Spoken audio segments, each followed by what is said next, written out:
Final update. My fiance asked me not to wear white to our wedding. Hey everyone.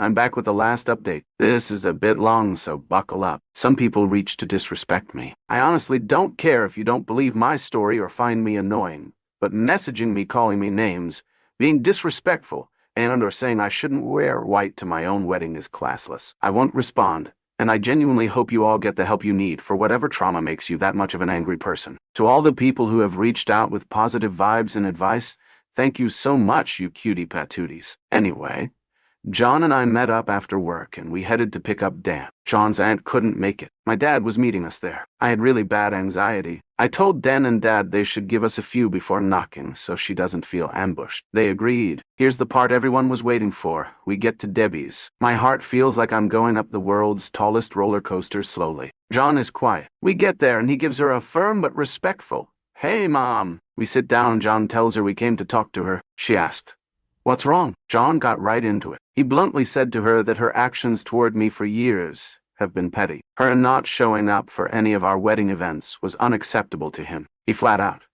asked her, why does she have a problem with me? I genuinely thought he was going to start with the dress situation. He went for the root of it all. Debbie acted like she had no idea what he was talking about. She has actively tried to get him to cheat, leave me for other women, but in that moment was shocked and doesn't know where this was coming from. She said she has no problems with me and loves me like a daughter. She looked at me like she expected me to talk, but like I said to you all, I wanted to see what John had to say. He asked her to be honest and named all the times he's recalled that she insulted me to my face and behind my back. He mentioned she also tells him he could do better every time I'm not around. This was news to me, but am I shocked? No.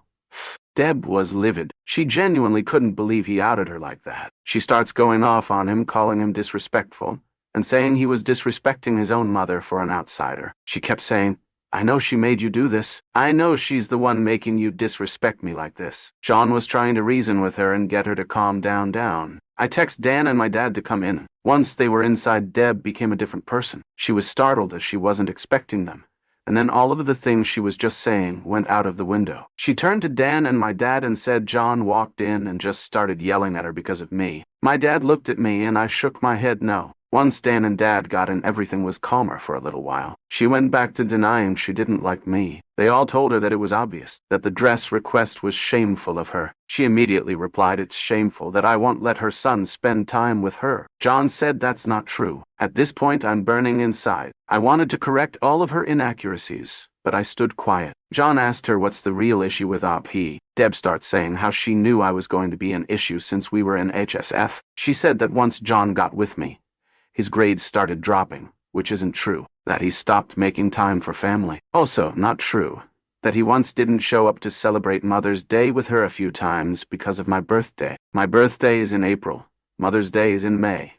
That once we got back together, he forgot about her completely because I made him abandon her. He goes to her house minimum 3 a week. She said the fact that we had the engagement party without checking how she felt about it was wrong, and all the evidence she needed to see what kind of woman I am. My dad pointed out that she didn't pay for the engagement dinner to have any input on it. Dan asked her what was she thinking asking to wear white at our wedding. Why is she so hungry for attention? Her face got red, and she went off. She told Dan maybe if he would have properly married her and gave a real wedding, she wouldn't feel left out. Dan straight up called bullshit and said that she didn't want to have a real wedding even though he tried to convince her. The reason being that her mother told her pregnant brides are tacky. She started crying. I honestly felt bad for Debbie here. Mothers, be nice to your daughters or you'll create Debbies. My dad got everyone to calm down. John finally spoke again and told his mom that he can't keep defending her when she won't even try to respect me. That for his sanity and our relationship, he's going LC. Deb kept crying and said that John can't leave her for dead. She's the only mother he'll ever have. Mothers are forever. Wives are not. I'm not even his wife yet,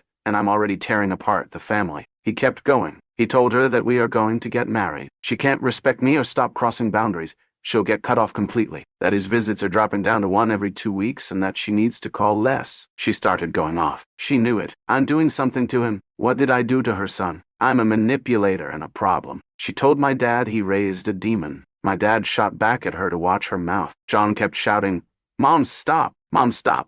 But she kept screaming, and then she started hyperventilating, whoever called it. You might be able to see the future. She was gripping John's arm, saying she can't breathe. This was when I said to myself, oh no, he's about to flip-flop. He looked at me, and I know he knew what I was thinking. John got her a cup of water, then asked his dad if he could make sure his mom was okay, and asked my dad to take Dan home. Dan and Dad agreed, and his mom started crying louder. She literally screamed, "I can't breathe," as we walked out so he could hear her. I felt fucking terrible, and I finally spoke. I told John I'm sorry, and I understand if he felt bad. He said he knew she was faking it, but his instincts wanted to run over and make sure she was okay. I asked, "Are you?" He said no, but he looked really sad about it. My dad walked out behind us. My dad has never seen this side of Deb, neither have I. She's always been catty or shady toward me, but this was insane. My dad straight up told John that his mom needed help with her mental health. John said he's going to talk to his aunt about getting her help. We went home and John cried. He said he cried because he watched his mom villainize him and tell others that he just walked in and verbally abused her. He said it reminded him of the times he would to fight with his dad because his mom would say Dan would just come from work and yell at her for no reason. I guess it was deja vu for him. He was silent after she said that, so I do believe it struck a nerve with him. He decided to go NC for now.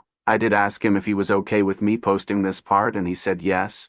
Before we went to Deb's house, I called a couple of counselors in our area to check availability, and our first couples therapy session is next month. It's a little while away. He called his provider today to check for a therapist within his insurance and got an appointment for himself for the 23rd. The ball is rolling, and John seems like he's on the same page as me. I know this is killing him, though. Dan called us and let us know he got Deb to calm down. He said he spoke to her as best as he could about her harming her own relationship with John, but she didn't want to hear it. Thank you, Reddit. I really didn't expect this to blow up like this. The advice and well wishes I got from this was so overwhelming, in a great way. While I should be happy, something about it all just makes me feel down. I hope that Debbie gets better and we can one day have her in our lives. Something about that comment about her mother made me hurt for little Debbie. Hopefully one day I'll get to hear her stories. Now I'm going back to my regular life, and hopefully I won't ever have a dramatic update for you guys ever again.